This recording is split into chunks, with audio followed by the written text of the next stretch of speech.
Kung nabitin sa Chinese New Year celebration, pwede naman daw balikan ng mga pasyalan sa China na magkukwento ng kanilang mayamang kasaysayan. G tayo dyan kasama si Oscar Oida. Sa patuloy na pagdami ng mga Pinoy na gustong i-explore ang Asya, may mga destinasyong sadyang binabalikan gaya ng bansang may higit 5,000 taong kasaysayan. Wanying Laidao, China.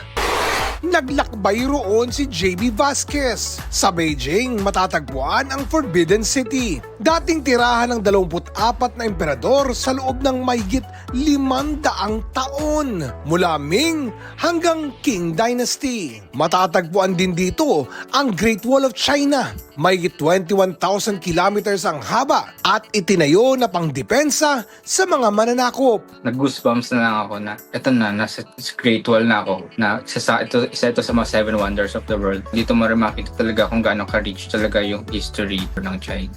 Hindi kumpleto ang Beijing trip kung hindi masisilayan ang mga panda sa Beijing Zoo Panda Pavilion. Mula Beijing, nagtungo si JB sa mas modernong bahagi ng China, ang Shanghai.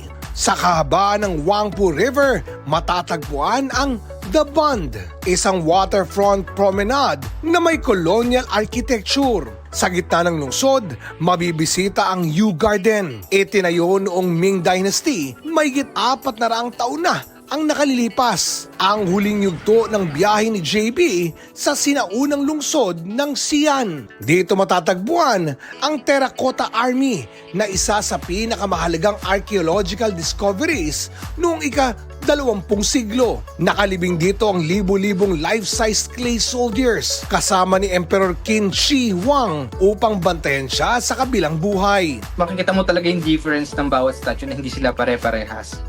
Meron talaga may mga unique na sila. Sa mga lugar na ito, babaunin ni JB ang kasaysayan na patuloy raw niyang babalik-balikan. Oscar Oida, nagbabalita para sa GMA Integrated News.